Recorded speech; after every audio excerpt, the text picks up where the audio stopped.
Olá a todos, bem-vindos a mais um episódio do Building the Future AI Portugal Podcast. Podcast onde abordamos diversos temas ligados à inteligência artificial e à aprendizagem máquina. O meu nome é Marco António Silva e vocês já conhecem os meus amigos habituais nestas conversas muito interessantes sobre inteligência artificial, o Vítor Santos. Olá Vítor, como estás? Olá a todos, olá, boa tarde, muito obrigado Marco, como vais também?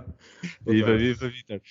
E o José António Silva, viva Zé Então. Olá pessoal. Viva. Ora, antes de agarrarmos já no episódio, só quero deixar mais uma vez, um pequeno lembrete para que o Building the Future está de volta nos dias 26, 27 e 28 de janeiro do próximo ano, 2022, e vocês como nos têm apoiado ao longo deste ano e meio, como ouvintes do AI Portugal Podcast, estão todos convidados para se inscreverem gratuitamente com o código de desconto que se encontra na descrição deste episódio. É verdade, se ainda não tinham visto nos episódios anteriores, deixo só esta lembrança, é a mesma coisa, basta clicarem nos detalhes, tem 100% de desconto no vosso bilhete, na compra do bilhete, por isso é só clicarem no link ou então usarem o código BTF22 AI Podcast.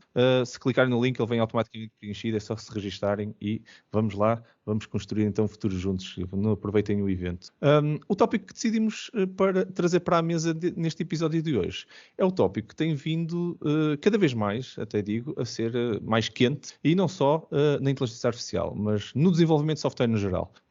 Estou a falar, claro, do low-code e até mesmo do no-code em inteligência artificial e machine learning. Esta é uma tendência de desenvolvimento de software que no geral tem vindo a entrar com muita força no campo do machine learning em particular, com frequentes editores visuais de pipeline de ML a aparecerem, o AutoML e muitas outras coisas muito giras que certamente vamos ter muita oportunidade de falar hoje. Mas, como um tópico assim tão à frente, decidimos que que tínhamos que pedir reforços, claro, para abordar isto. E não podíamos estar melhor acompanhados do que com o nosso fantástico convidado para o episódio 2. É com muito gosto que dou as boas-vindas ao António Alegria, Head de AI na OutSystems, que nos últimos 10 anos tem andado a construir produtos de software que tiram o máximo partido dos dados de machine learning, e decidiu agarrar a missão de construir software e liderar a brilhante equipa de R&D e produto focado totalmente na inovação no campo de inteligência artificial aqui com OutSystems, e que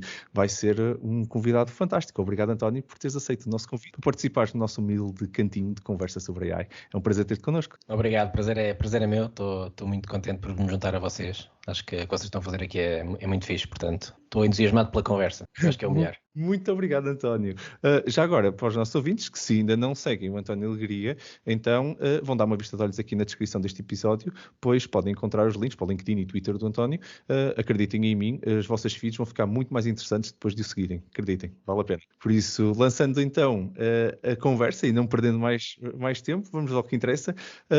Se calhar lanço o ponto mesmo pelo início, que é: há uma tendência, efetivamente, de engenheiros de software de standardizar um pouco o problema, por exemplo, as APIs, boas práticas de desenvolvimento, e com algum custo fomos criando algumas abstrações, que agora são tidas como práticas generalizadas, mas que foi preciso fazer todo esse caminho para conseguirmos empacotar e daí extrair abordagens low-code, no-code, mas no caso do machine learning, e agora lanço aqui o tema, isto vem um bocado by design. Porque normalmente, até hoje, quando implementamos modelos, simplesmente importamos os pacotes dessas implementações, montamos o pipeline e o tratamento de dados, injetamos os dados como deve ser para aqueles modelos, mas lanço aqui mesmo a questão aqui para a mesa e vou passar a palavra ao nosso convidado, ao António, para abrir, se calhar, com a sua visão.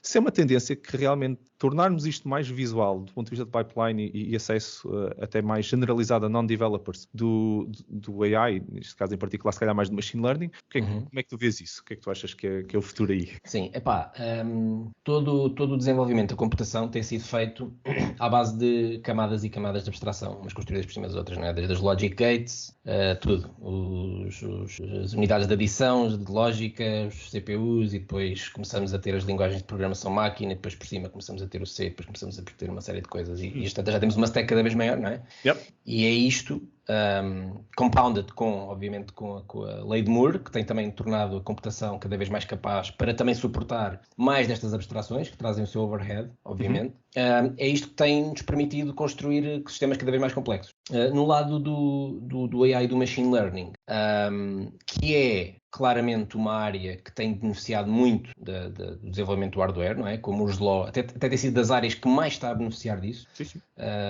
Que está a beneficiar diretamente dos aumentos exponenciais da computação, cada vez mais especializada, portanto, neste caso agora, cada vez com hardware mais especializado.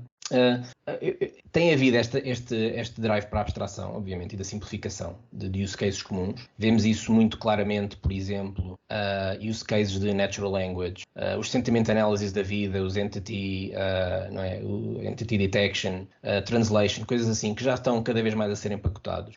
Em computer vision também, em que nós temos serviços na cloud, não é? Da Microsoft, da AWS, da Google, ou mesmo libraries, ou mesmo a Apple, que empacota com o Core ML, ou o Android, tem já capabilities para as pessoas conseguirem customizar os seus próprios modelos de computer vision para use cases específicos. E aí o que estamos a fazer é abstrair um use case e o input são dados, basicamente, até a abstração máxima. E dados simples, dados fáceis de arranjar. Qual é o desafio? Grande parte dos use cases que realmente têm impacto no negócio são ainda muito custom, são específicos, são fit to purpose das organizações.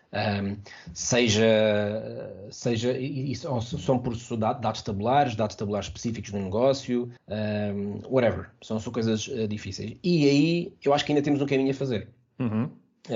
Temos de facto cada vez melhores libraries, não é? Seja o scikit-learn a um nível mais direto, não é? Em que as pessoas já conseguem, como estavas a dizer, muitos algoritmos já estão empacotados, já estão pré-empacotados. Portanto, essa parte está relativamente abstraída, mas ainda o nível de abstração ainda é relativamente baixo. Ou seja, o nível de abstração ainda estás a lidar com Y e X, não é? Estás a lidar com Y e X, não é? Estás a lidar com treino e teste e separar o dataset, estás a lidar com saber lidar com missing values, estás a lidar com fazer one hot encoding nas variáveis categóricas, coisas deste género, não é?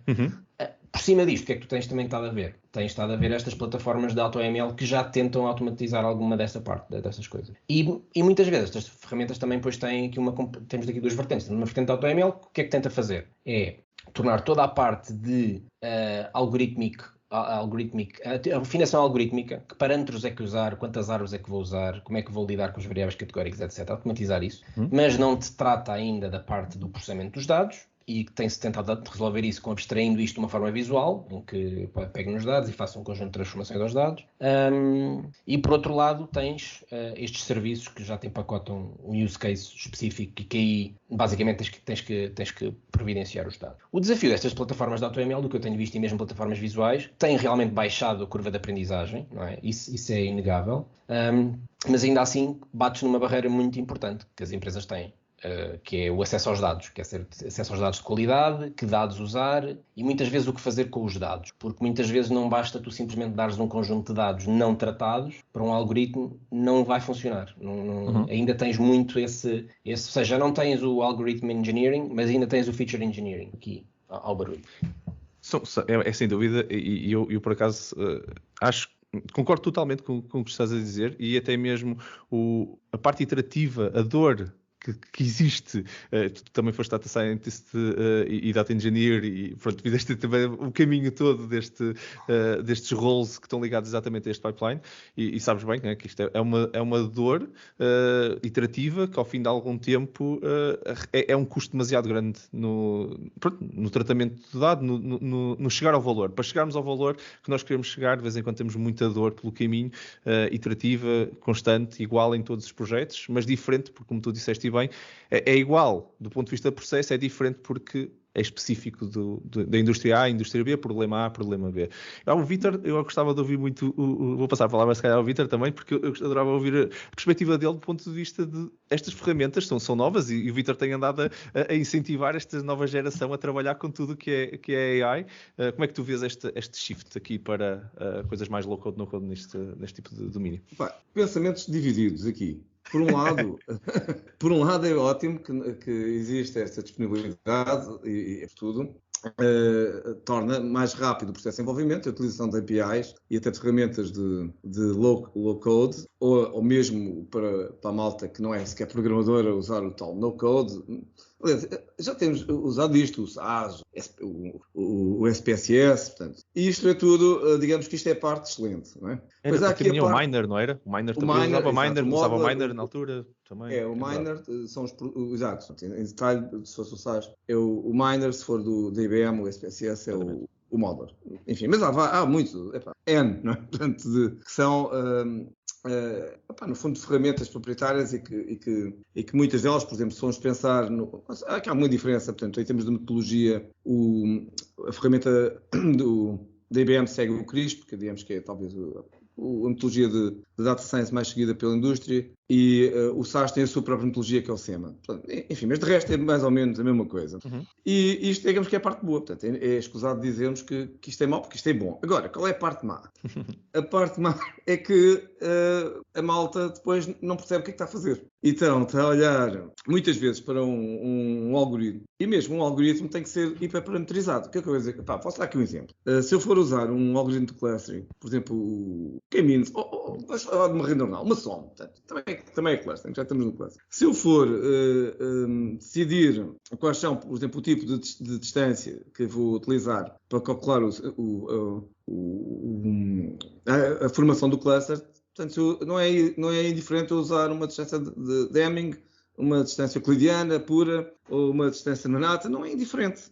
Portanto, a hiperparametrização, e já agora, também em termos dos próprios dados, não é indiferente, nós já aqui falamos sobre isso. Sim. Quais são os dados que são colocados, porque se eu colocar num determinado tipo de dados, e já não é só a qualidade, como estava a dizer o António, eu concordo totalmente. Portanto, é preciso perceber que isto da data science não é só aplicar os algoritmos. Temos que primeiro pré-preparar os dados, limpá-los, perceber se os outliers são verdadeiros, se não são, temos que standardizar os dados, temos que os normalizar. Portanto, há aqui um processo de pré-preparação dos dados que ele próprio pode recorrer à inteligência artificial para pré-preparar. Bom, mas qual é o problema? O problema é que a malta, se não perceber o fundamental, se um gajo não perceber o que é que significa isto que eu estou a dizer, e eu agora disse aqui, temos que configurar o tipo de vizinhança, que é um parâmetro também dos SOMs, e temos que configurar o tipo de cálculo das distâncias, portanto, de pertença ao cluster. Se a malta não perceber isto, não pode ir para parametrizar o SOM, que já agora é oferecido em low code, por exemplo, em qualquer uma destas plataformas que nós falámos, mas também existem APIs que disponibilizam já este código feito, mas o que é que isso me serve? Se para mim, eu não percebo exatamente o que é que estou a fazer. E eu acho que essa é a parte má. Portanto, temos aqui, por exemplo, a dizer que eu estava dividido. Há uma parte boa e há uma parte má. Mas ainda vou dizer aqui mais uma outra parte má. Bom, mas não pensem que eu estou contra. Eu estou ao contrário. Estou a favor, porque isto é a democracia do machine learning, não é? Portanto, o machine learning eu não estou contra. Mas eu não posso deixar de dizer aqui mais uma parte má. Sem querer ser o tal velho do Restelo, que é a questão da tal obscuridade, que nós temos aqui falado muito. Nós temos aqui um certo... Nós temos de ter uma posição de crentes. Eu lembro sempre aqui de um livro do Gonçalo Tavares, mas temos aqui uma posição de crentes em relação ao machine learning. Ou acreditamos no machine learning e dizemos assim, tomo nas tintas para o algoritmo, para cá saber do algoritmo, quero lá saber se os dados foram bias ou não. Eu acredito. Pronto. Isto acontece sobretudo nas redes neuronais, como nós já aqui falámos. Temos muita dificuldade em auditar o processo de decisão de uma rede neuronal, seja qual for esse o processo, seja uma classificação, seja uma predição, seja... Ou então, se eu não acredito e digo assim, não, a rede neuronal disse-me isto, mas eu...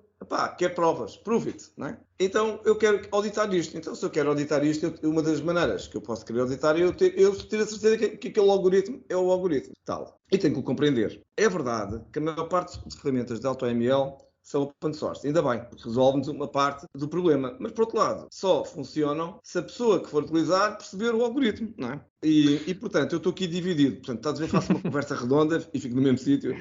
Termino a dizer exatamente a mesma coisa que disse, que tenho aqui mixed feelings em relação a isto.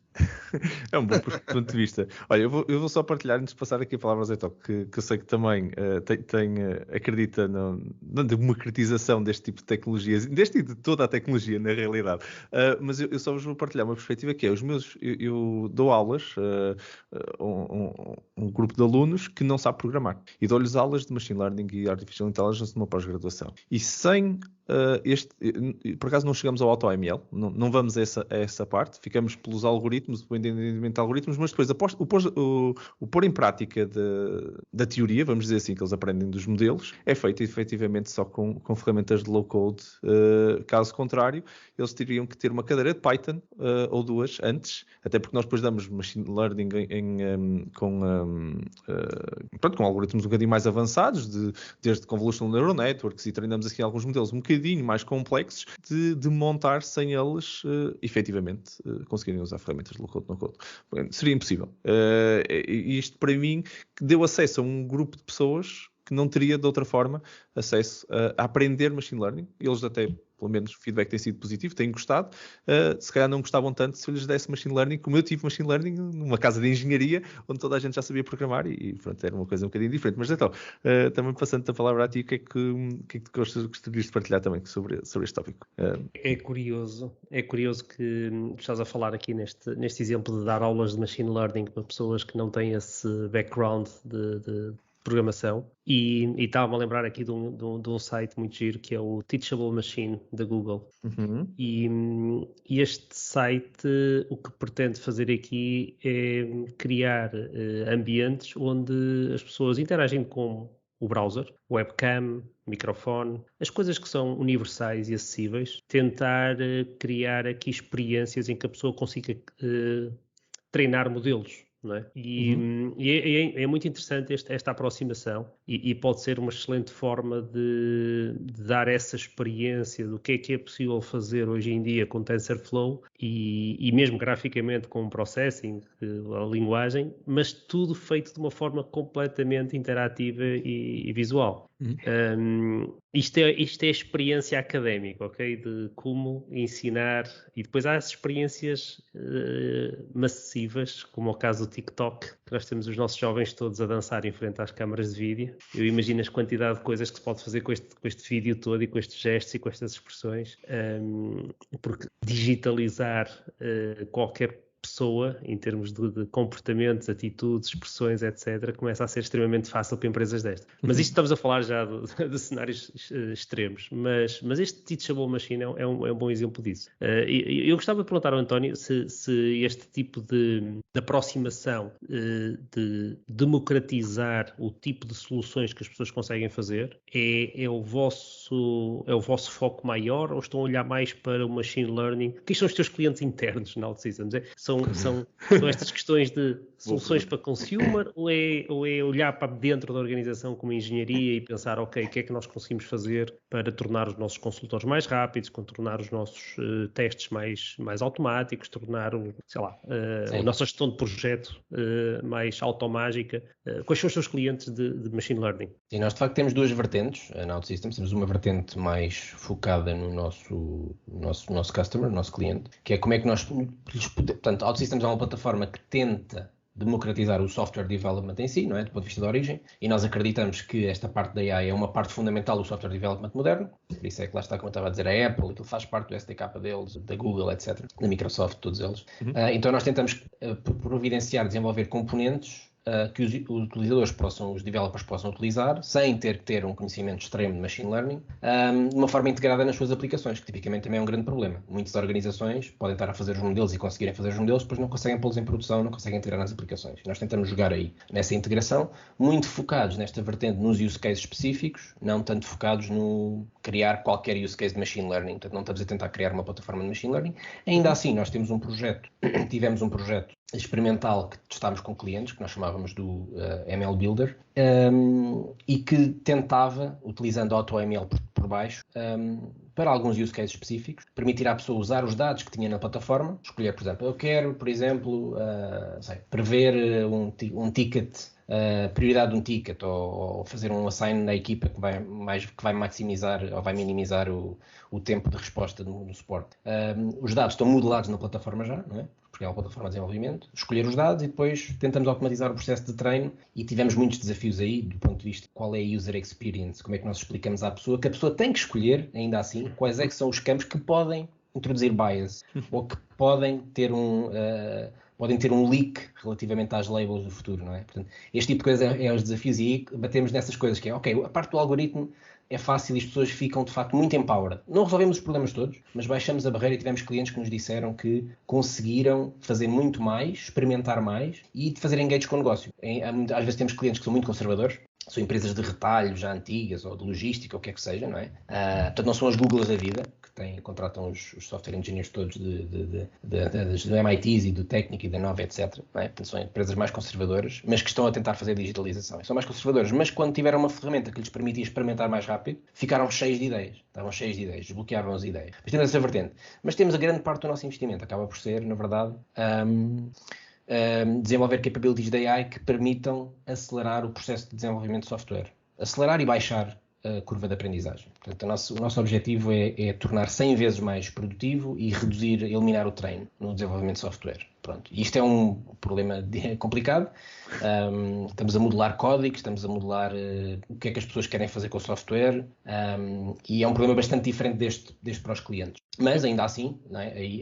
É interessante porque dessa experiência aprendemos também, porque estamos um bocado na franja do que é o AI hoje em dia, percebemos onde é que estão as lacunas de abstração, digamos assim. O que é que são as tools que ainda não foram feitas e que vão ter que ser feitas se nós quisermos escalar isto. Ambicioso, muito interessante, António. Por acaso nunca tinha pensado nisso, mas realmente há todo um problema dentro de tornar isto acessível a todos, que vai para lá só da tecnologia pura e dura. E agora podemos até falar, eu lancei o tópico no início, mas podemos saltar para isso, que é o AutoML vem de fazer uma promessa exatamente que está numa curva de hype louca, na minha opinião, não é? E que na realidade está longe do problema que tu estavas agora a descrever. Quer dizer, uma coisa é eu entender o que é que eu vou colocar lá e ensinar as pessoas a usar ML efetivamente. Outra coisa é, eu nem sequer quero saber, vou enviar para aqui e ele há de magicamente correr o processo todo e encontrar o melhor modelo e fazer os cross-validations todos, e eu só quero ler outputs, nem sequer quero saber dos modelos. Eu acho que uma das consequências, gostava de ouvir a tua opinião sobre isso, mas uma das consequências do AutoML é mesmo, eu já nem sequer quero saber que aquilo é ML. Quer dizer, a ML passa a ser uma coisa completamente abstrata, que depois, pegando no que o Vítor estava a dizer, já nem sequer... O Vítor estava preocupado que eu nem sequer sabia fazer hyperparameter tuning. Eu já nem sequer sei o que é o algoritmo, porque aquilo está tão lá dentro, não é? Pois, Marco, é verdade, é porque há muitas ferramentas de AutoML que visam até a parametrização automática. Portanto, tu tens que acreditar naquilo. Completamente. E perde. Desculpa interromper-te, mas para forçar o que exatamente estás a dizer. Olha, vou-te dar um exemplo. Eu não sei porque hoje estou voltado para o Classic, mas já vou mudar de tema a falar de outras porcarias. Por exemplo, o K-means, que é um algoritmo da estatística, mas que também é enquadrado como um algoritmo de Classic em termos de machine learning. Sim. O K-means, tu podes correr o K-means 10 vezes com diferentes centroides e tens sempre resultados diferentes. E já agora o K, a determinação, o número de clusters, também é algo que à partida é determinado por outros próprios algoritmos. Olha, por exemplo, por um cluster hierárquico. Sim. O vulgo de desenho do dedograma, não é? Portanto, isto é para dizer. Portanto, se tu prescindes disto tudo, tu não tens explicação. Se alguém te perguntar-te assim, Marco, então diz-me lá porque de onde é que vem este cluster? Tu não sabes para explicar. Nem tu nem eu, ninguém sabe. É um salto feio. Porque a própria hiperparametrização. Bom, depois o que és capaz de perceber, porque aquilo lá depois vês para o output, não é? Dizes fogo, realmente, tu... Mas o desafio é mesmo conseguir tornar este tipo de decisões quase automágicas, não é? E daí esta preocupação em colocar o AI a funcionar um bocado como Mas é uma questão de fé, não é? Tens que acreditar. A condução, não é? De certeza absoluta que há pessoas que preferem um carro que não tem controle de tração nenhum, não tem nenhum tipo de ajuda, porque lhes dá mais prazer e conseguem fazer coisas que não é possível fazer com um carro normal. Até o momento que o carro atropelar uma pessoa, porque quando atropelar... Exatamente. Mas esta democratização deste tipo de técnicas também está a fazer isso, não é? Está a criar expectativas nos gestores, depois esperam determinado tipo de resultados destes algoritmos e que às vezes aquilo não bate certo e se calhar nessas alturas é preciso que alguém dentro da casa saiba olhar para os dados e perceber alguma coisa de estatística, quer dizer, onde é que estão os potenciais problemas daquilo, como há outros problemas que já discutimos aqui muitas vezes, problemas éticos, etc., que nós também temos que saber juntar essas peças em cima do processo. Mas, claramente, o que nós estamos à procura todos aqui, acho eu, é de um dia, da mesma forma que hoje em dia toda a gente conduz um carro, e se calhar há 100 anos atrás era preciso quase um curso de mecânica para conseguir conduzir um carro, hoje em dia é uma coisa perfeitamente acessível. Aliás, andamos a dar carros elétricos aos miúdos, não é? Em tenras idades, e eles já andam lá no passeio para trás e para a frente. Não tem que saber de certeza absoluta aquilo que era preciso saber antigamente para pôr um motor a trabalhar. António, qual é a tua visão sobre isto? Acho que há aqui dois drivers da abstração e da democratização, não, da facilitação de baixar a barreira de aprendizagem e o skill necessário para qualquer destas tarefas. Uma é um driver de escala, que é permitir às empresas fazer mais e permitir mais pessoas fazer mais. Não quer dizer que essas pessoas não estejam treinadas e não quer dizer que essas pessoas não precisem ter uma compreensão, mas se calhar existem linguagens de programação que têm muito boilerplate e existem linguagens de programação que têm menos boilerplate. E o boilerplate não tem valor por si só. Ainda assim, é importante que as pessoas percebam o que é que estão a fazer. E depois há outra driver, que é um driver de democratização, que é realmente permitir mesmo a mais pessoas que se calhar nem sequer têm que estar a fazer um curso ou fazer grandes coisas aí. E para estes dois drivers há se calhar também soluções diferentes e desafios diferentes, porque no desafio, digamos, de expandir isto cada vez mais para as empresas fazer mais, acho que continuamos a precisar de ter uma compreensão técnica do que é que estamos a fazer. E não é só o treino dos modelos, portanto, porque é o treino dos modelos, é a preparação dos dados, é o deployment, é todo o ciclo de MLOps, na verdade, não é? Porque ainda há muitas empresas e tools, ferramentas, não é as empresas, as ferramentas estão feitas de forma a que, o que é que acontece muitas vezes? O data scientist fazem os modelos, testam os modelos, apresentam ao negócio, afinam. Ok, espetáculo, tendo esta performance. Ok, mas para a produção, tem que fazer hand-off para outra equipa. E essa equipa tem que implementar as transformações de dados que foram feitas e tem que implementar um conjunto de coisas para ir para a produção, depois não escala, etc, etc. Uma das coisas, por exemplo, eu quando estive na Fidzai, portanto, antes da OutSystems, quando entrei na Fidzai não trabalhava em fraude, tinha uma coisa diferente. E eu participei um bocado no desenvolvimento da plataforma de Fraud Detection. E uma das coisas que nós tentámos fazer foi criar uma tool que, end-to-end, a pessoa fazia os modelos offline e pegava naquilo e punha em produção. Era exatamente o mesmo asset. E era tudo declarativo. É declarativo. Portanto, nós não estamos ali a lidar com dados e fazer coisas. Nós temos uma linguagem, uma DSL, digamos assim, que nos permitia fazer feature engineering e aquela linguagem ia para a produção. E, portanto, aquilo fazia deploy para treinar ou fazia deploy para produção. E isso para mim eu acho que é um fator de sucesso. Nós conseguirmos...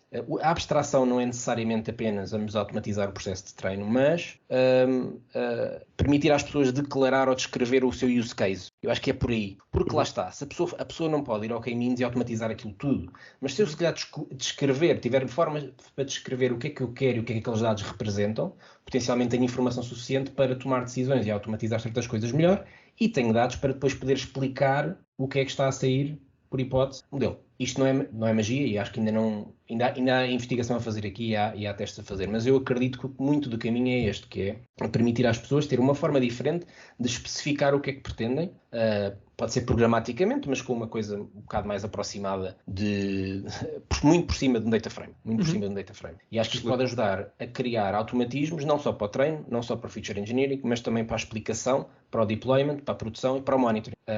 Isso é fundamental. A outra coisa que eu só queria acrescentar aqui, que é uma dinâmica que também está a acontecer, que eu acho que é muito relevante para esta área, que nós estamos a ver com os modelos gigantescos que estão a ser criados, por exemplo, pela OpenAI, pela Microsoft, pela Google, nós estamos a ver aqui uma coisa diferente, que não é necessariamente o AutoML, como nós estamos aqui a falar, mas são modelos que são muito grandes e conseguem ser primed, conseguem ser apontados para a tarefa que a pessoa quer. E isto é um paradigma novo que está a aparecer, que o GPT-3 começou a mostrar isso, e que eu acho que pode também ser uma resposta com desafios muito grandes de explainability, com desafios muito grandes de compreensão do que lá está, mas que de repente abrem tarefas que antigamente eram super complexas e que não íamos lá com AutoML e que agora de repente temos um modelo gigante, custou milhões, mas nós podemos parametrizá-lo especificando o que é que nós queremos, lá está, subindo o nível da abstração para aí. Eu acho bastante interessante. Por acaso nunca tinha pensado nisso, em descrever o modelo. Descrever o pipeline é uma coisa, mas tu já estavas a falar um bocadinho mais, é descrever o processo todo, ter uma metalinguagem de ML, e essa metalinguagem faz-me lembrar outras abordagens que já fizemos em software engineering com software factories que tinham um dialecto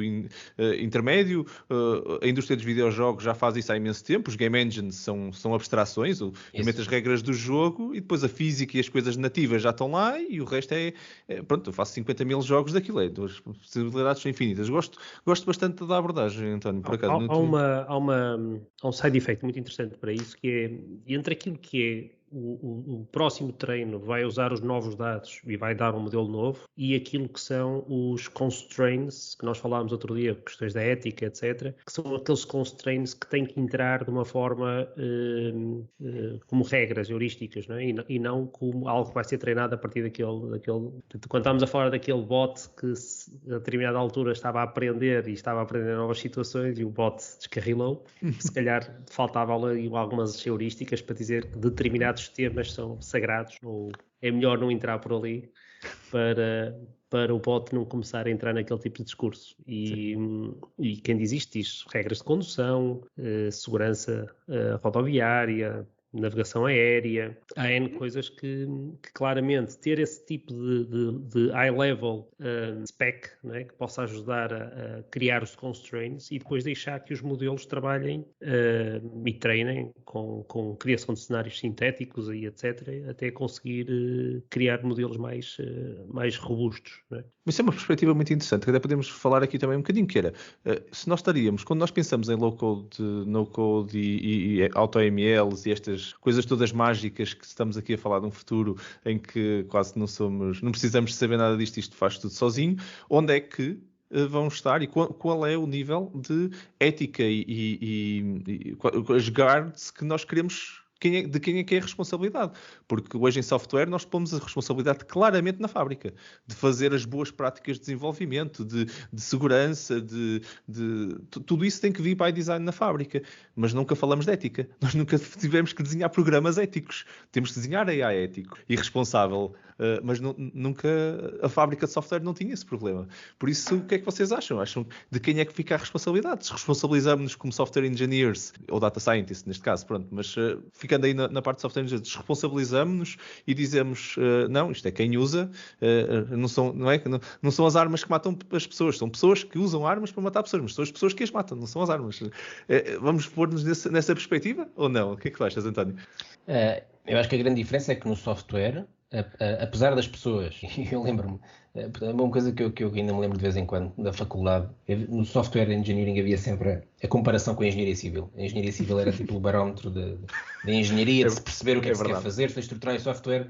É assim, nós ainda andamos a aprender e andamos a tirar o barro à parede. Mas na verdade é difícil mesmo assim perceber sistemas complexos de software. Mesmo assim, existe uma intencionalidade e estamos um bocadinho mais próximos de compreender e de pelo menos ter uma intenção a fazê-lo. Há bugs que vão ter consequências más, e há muitos casos desses, mas há essa intencionalidade. O problema no machine learning e no deep learning especialmente é que nós estamos a escalar, portanto, nós usamos a analogia que o Andrei Karpathy da Tesla usa, que está o software 2.0, nós estamos a criar software de forma automática em escala muito mais complexa, com dados, não é?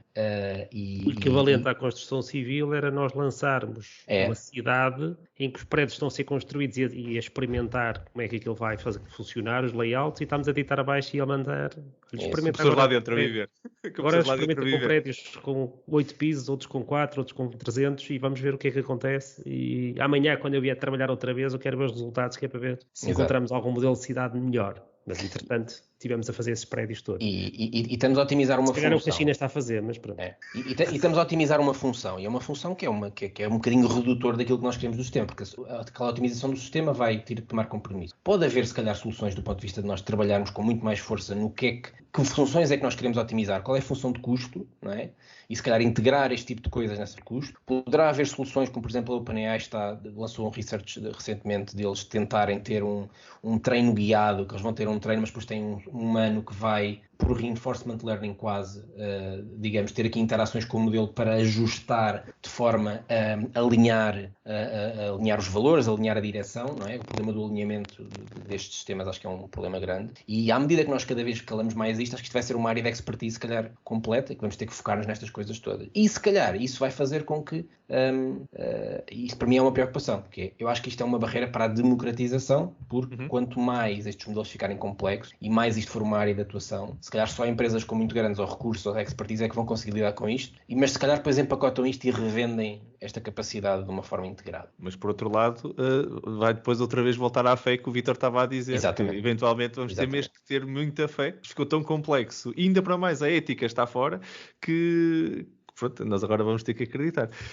Eu até lanço uma coisa, e se calhar, Vítor, até gostava de começar por ti, mas para lançarmos aqui uma discussão, que nós falamos, eu estava o António a falar e acho que é importante nós também discutirmos, porque vamos ter muitos dos nossos ouvintes que estão a olhar para este episódio e estão a pensar, ando eu aqui a aprender a ser data scientist, não é? E a aprender estes modelos, e a aprender a programar em Python, ou em R, ou outra coisa qualquer, e estou a fazer este caminho, e estão aqui estes 4 a dizer-me que se calhar o futuro vai ser cada vez mais unattended, vai ser muito mais alto nível, muito mais abstrato. E o que é que vão ser os data scientists do futuro? Como é que tu, Vítor, por exemplo, se daqui a 5 anos ou daqui a 10 anos tivesses a dar os teus cursos com os mesmos alunos, que já não vão ser os mesmos, porque eles vão estar a sair com uma perspectiva, se calhar, para um mundo um bocadinho diferente. Como é que tu vês isso? O que é o data scientist para o futuro? Vou já aí, mas antes disso ainda queria ir um bocadinho atrás. Só para me dizer que... ainda em relação aqui à parte do machine, do AutoML, do Auto Machine Learning, só para dizer que eu acho que há aqui coisas que não faz mal, há determinadas áreas que não faz mal nenhum, digamos, temos estas aplicações de Auto Machine Learning sem serem auditadas, em que nós acreditamos perfeitamente nelas. Vou dar um exemplo. Se estamos a pensar em cibersegurança, eu não estou muito preocupado, não me interessa muito se a minha ferramenta de Machine Learning está a detectar um ataque qualquer por uma anomalia, qual é o algoritmo que eu quero que ela detecte. Portanto, para mim não me é muito relevante que ela detecte enfim, portanto, a tal obscuridade não me é muito preocupante. Mas se essa mesma ferramenta de Machine Learning estiver, por exemplo, a selecionar um candidato para recrutamento, bom, então calma aí, eu já tanto quero saber quais são os dados, tanto é importante para mim saber quais são os dados, como quero saber qual é o algoritmo, exatamente, e incluindo a tal hiperparametrização. Portanto, eu diria que, se quer, em alguns casos, em termos de Machine Learning, de AutoML, que é mais importante para mim eu saber o que se passa do que para outros casos. Okay. O que também me leva precisamente àquilo que o António estava a dizer, a questão da abstração. Eu acho que o futuro, e ligando à tua questão também, eu acho que o futuro, em termos de desenvolvimento de engenharia, passa por maior abstração. Mas também passa por menor abstração. Deixa-me explicar esta contradição. Deixa-me dizer, o agora designado low-code é uma coisa bastante antiga, vem até dos anos 80. Portanto, eu lembro do Composer da Texas, por exemplo.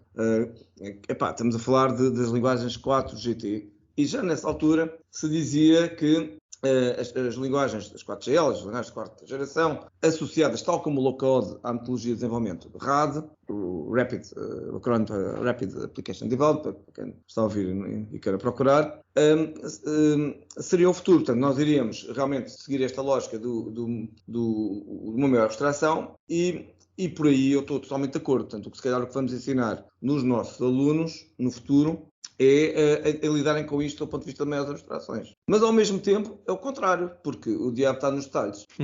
Porque, em outras coisas, vai ser exatamente o percurso inverso. Precisamos de maior especialização. Precisamos de maior detalhe. Não só ao nível da parametrização, mas até ao nível da configuração de algoritmos. Deixa-me dar um exemplo. E até está um bocado ligado com a notícia que eu trouxe para hoje. Um dos problemas que nós temos é um problema de hardware. E o António penso que começou logo por referir isso. Um dos 10 maiores desafios da inteligência artificial é a sustentabilidade. Não sei se vocês estão a ver que esta coisa do machine learning é muito porreira, pronto, está ajustada para a cloud, portanto já não está na nossa dispensa, não é?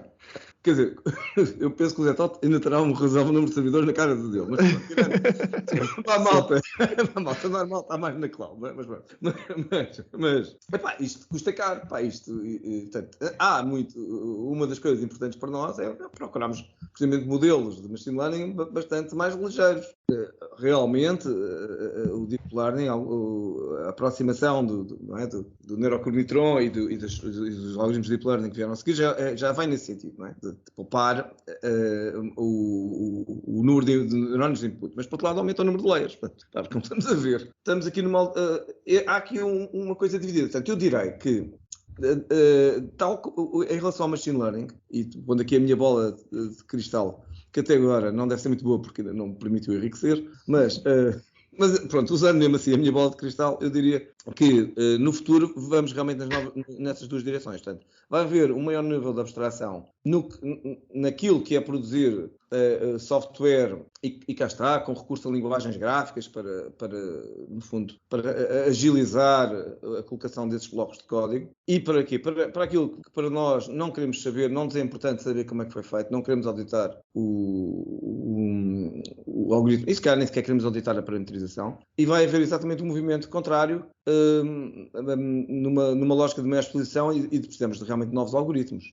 Precisamos mesmo de novos algoritmos. Notem, só para dar aqui uma ideia para fechar, notem que o nosso cérebro tem apenas 10 levantado a 10 levantado a 10, 10 levantado a 11 neurónios. Funcionamos com impulsos de 70 milivolts, não com os 3 volts que tem uma gate CMOS, não é? E já agora, se funcionamos, o nosso potencial de ação de disparo do neurónio é 2 milissegundos, que traduzido, se invertemos isto, significa que funcionamos a 500 Hz.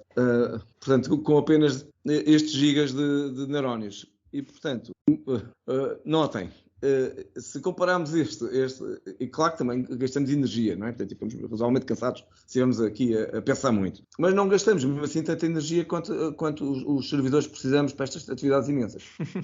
E, portanto, assim, não é? E, portanto, eu acho que há aqui muita coisa a fazer no futuro e tenho a certeza que vai acontecer. E uma das coisas que me deixa satisfeito é saber que uma companhia como a OutSystems, que é brilhante companhia portuguesa, ou nascida em Portugal, pelo menos, agora as ações devem estar espalhadas pelo mundo, vai estar na vanguarda. Não é? Não, mas é uma boa perspectiva, e vou passar a palavra ao António, mas só queria sublinhar a perspectiva que tu deste de, no futuro, um data scientist, se calhar, ou os futuros data scientists vão evoluir parecido, ou eu vi isso até muito parecido com a história do engenheiro de software hoje em dia, não é? Que hoje em dia um engenheiro de software é mais do que só fazer o programa, mas tem que otimizá-lo para trabalhar na cloud, há custos, há outras dimensões que no início a engenharia estava limitada, por isso tinha que ter essa preocupação by design, não é? Porque os computadores não tinham a potência que têm, depois começaram a ter, e agora essa potência passou a ter um cifrão à frente outra vez, e voltou a ser limitada, apesar de ser infinita, tem um cifrão.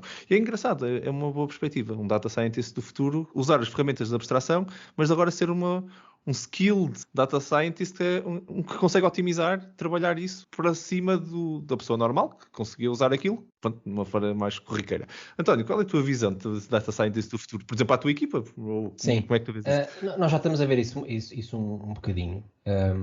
Eu acho que uma tendência que também ocorre, especialmente no Deep Learning, que é incrível, se vocês repararem,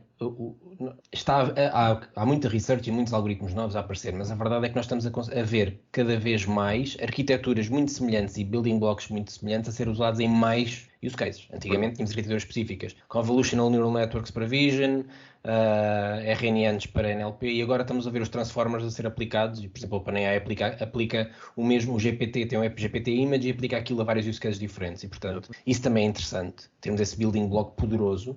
O que é que isso faz? Portanto, nós temos visto uma dinâmica que é o seguinte, que é, nós começamos temos modelos de machine learning, temos que fazer feature engineering, portanto há muito end work, temos que implementar os algoritmos, afinar os algoritmos, manipular os dados, fazer isto tudo. Nós neste momento, e é a tendência do Deep Learning, não estamos lá 100%, mas é a tendência do Deep Learning, é tornar o feature engineering automático, porque é aprendido pela rede. E passa uma responsabilidade muito grande para a parte de curation de dados, para a parte de dados. E nós na OutSystems já estamos a trabalhar um bocadinho assim, temos já pessoas que estão muito mais focadas na parte de dados, na parte de perceber como é que montamos um feedback loop de dados, como é que integramos os dados, como é que alteramos o produto para o produto recolher dados melhores, como é que fazemos crowdsourcing para labeling, como é que automatizamos o labeling, como é que escolhemos aqueles dados que às vezes têm que ser vistos por um humano, e ter toda esta máquina, este data engine, é algo que nós já estamos a fazer. E por outro lado, tentar ter estas arquiteturas de modelo que nos permitem atacar modelos que criam representações dos dados e depois conseguimos utilizar aquilo para muitos use cases diferentes. Portanto, estamos a tentar criar esses building blocks diferentes. E por outro lado, temos um trabalho também em plataforma. Portanto, nós já temos pessoas que se calhar há uns anos eram todos chamados data scientists, mas que têm perfis um bocadinho diferentes. Pessoas que estão mais focadas nos dados, pessoas que estão mais focadas na parte da engenharia, pessoas que estão mais focadas nos algoritmos, mas em geral temos uma equipa que se complementa muito. Eu costumo dizer a equipa unicórnio.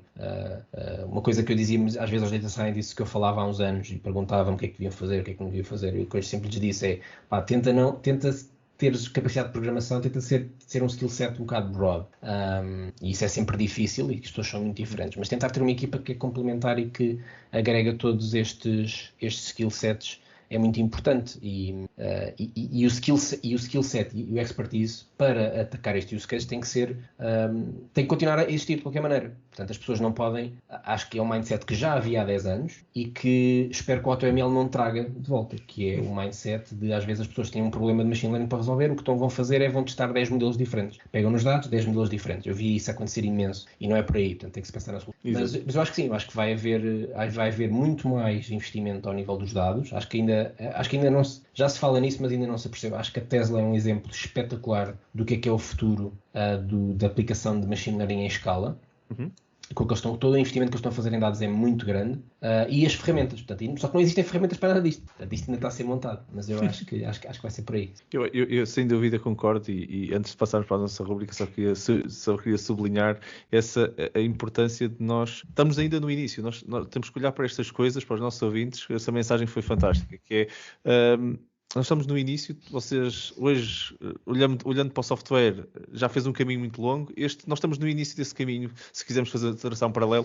Nós estamos exatamente numa linha paralela, pelo menos por enquanto, mas uns quilómetros atrás a fazer um caminho semelhante ali ao lado. A especialização vai surgir e hoje em dia está tanta coisa ainda por descobrir que é muito difícil ainda mapear esse trajeto de uma forma muito clara, mas claramente para a frente, claramente nesta direção, como nós estivemos aqui a dizer. Vamos passar, se calhar, então, para a nossa rubrica.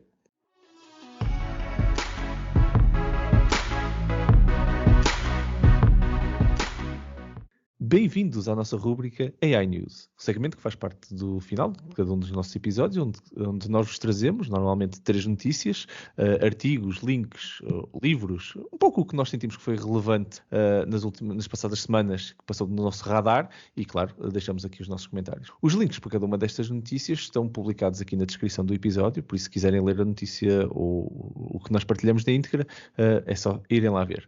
Hoje, como temos um convidado, não vamos ter 3, mas sim 4 notícias ou 4 links interessantes para partilhar convosco. E como o António, nosso convidado, vou-lhe dar as honras da casa na nossa rubrica de hoje e passar-lhe a palavra. António, o que trouxeste tu para nós hoje? Trouxe uma notícia desta semana ou da semana passada, acho que foi no início de novembro, em que a Zillow, que é uma empresa americana real estate, portanto, tem um site que as pessoas podem ver casas, comprar casas, etc. Despediu 25% das suas pessoas, teve um drop de 30% das suas ações, porque basicamente tinha uma parte do negócio do que eles chamam, é uma coisa que eles chamam iBuying, que eles estavam a comprar automaticamente casas no mercado para depois dar uns toques e revender, portanto fazer o flip das casas por um valor. E estava tudo baseado em algoritmo de machine learning que eles tinham para fazer pricing das casas. E tem havido uma grande discussão sobre isso, sobre data science e os problemas de machine learning, mas na verdade o que eu acho que é interessante aqui, e acho que vai tocar um bocadinho com o que o Vítor também estava a dizer, que é a falta de compreensão destes algoritmos que leva a estes impactos de negócio. E aqui não é tanto o problema do algoritmo em si, mas como é que o algoritmo depois afeta o próprio mercado e coisas que não vê. O que acabou por acontecer foi que, naturalmente, o algoritmo otimizava para comprar casas que eram average no mercado, com preço average, não é? E as pessoas que eram o target dessas casas average acabavam por conseguir negócios melhores noutros sítios, e quem conseguia vender melhor eram as casas más, os lemons, como eles chamam, que se calhar tinham coisas que não estavam no site, que não eram possíveis de ver pelo modelo. Se calhar a rua tinha um bairro mau ao lado, ou os vizinhos barulhentos, ou coisas assim, e basicamente houve aqui o sistema não foi compreendido completamente e criou aqui um ciclo vicioso em que eles perderam 430 milhões de dólares num quarter com isto. E portanto é uma leitura interessante de uma aplicação de machine learning, não pelos data scientists, não pelo modelo em si, mas por uma falta de compreensão de como é que isto tudo holisticamente depois funciona. Espetacular. E também um bom lembrete para de um dos riscos de machine learning, quando não é bem feito, em escala, corre mal muito rápido. Exatamente. Confiou-se demais. Foi a crença a mais. Foi aqui como a Vitor estava a dizer. Crença a mais do negócio todo, não é? E pôr mais dinheiro na coisa. Exatamente. Olha, muito obrigado pela partilha. Isto deve ser o tipo de história que acontece muito na bolsa, não é? Volta que chega e pensa, tem aqui um algoritmo que isto agora é que vai ser. Experimenta isto com o passado e o algoritmo fez coisas extraordinárias, mas depois, passado uma semana, aquilo está a dar prejuízos gigantescos e a pessoa não percebe porquê. Exato. Há algoritmos que estão a controlar os outros algoritmos algoritmos para os matar.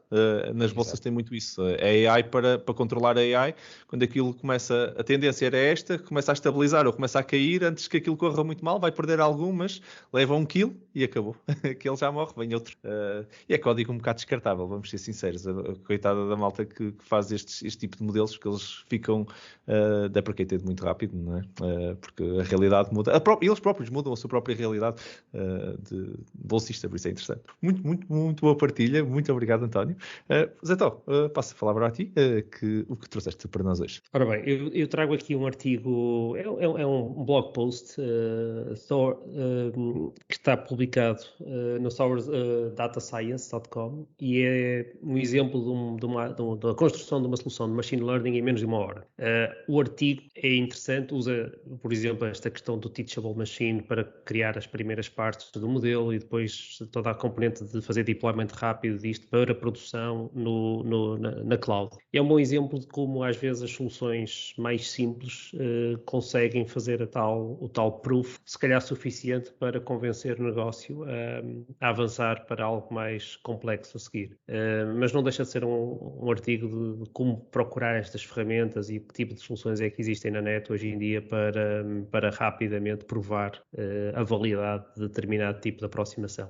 Eu estou muito ligado a esta parte de research e, portanto, das coisas que eu vejo mais vezes a cometermos erros é complicar demasiado estas primeiras iterações e, em vez de fazer coisas mais rápido e mais simples e validar se vale a pena continuar por aquele caminho. Se calhar mais vale fazer muitas iterações do que estar a fazer um mega projeto que depois pode ser um falhanço redondo. Muito interessante, sim, e bastante alinhado até que eu gostavas tu próprio partilhar antes no nosso main do podcast, muito alinhado. Obrigado, Zé Tó, pela tua partilha. Eu se calhar vou agora passar então a palavra ao Vítor para partilhar então o que trouxe para nós hoje, então. Força. Olha, obrigado. Tenho aqui uma notícia do MIT, que é uma notícia que está no MIT News, que eu adorei ler, que tem a ver com o reconhecimento de fala, não é? Portanto, a parte de reconhecimento de fala.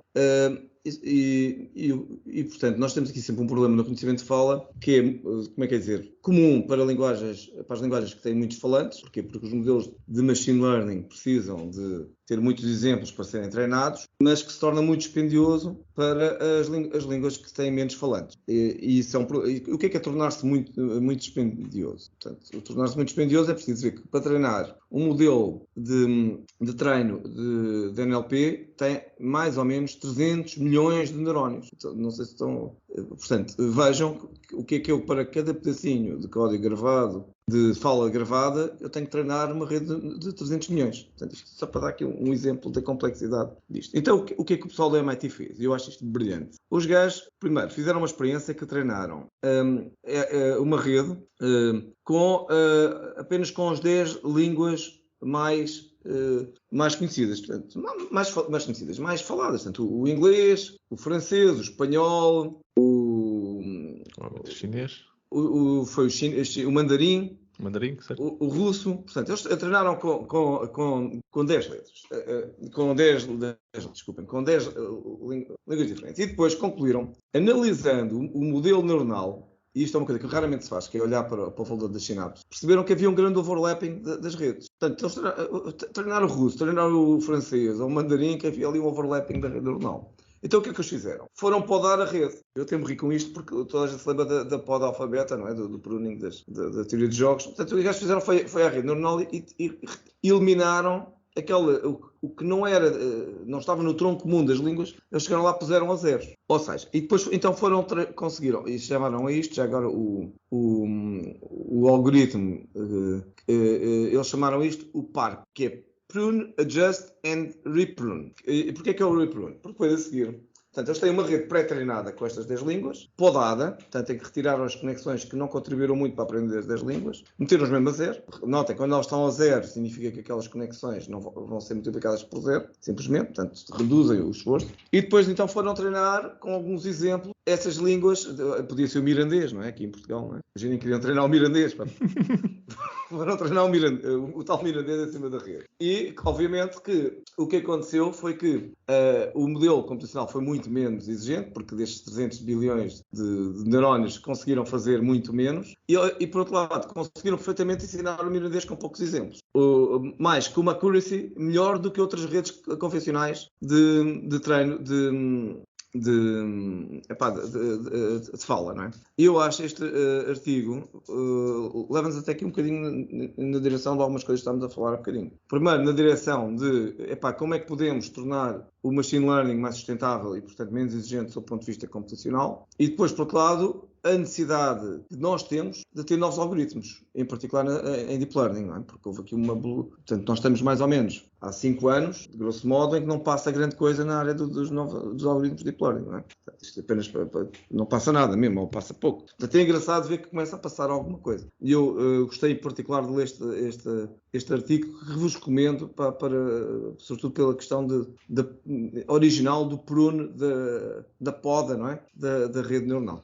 Bastante interessante, por acaso. Eu já tinha lido também, por acaso, como o MIT andava a fazer algumas investigações, abordagens um bocadinho diferentes para treino de voz, e acho que até uma das áreas que está mais a crescer.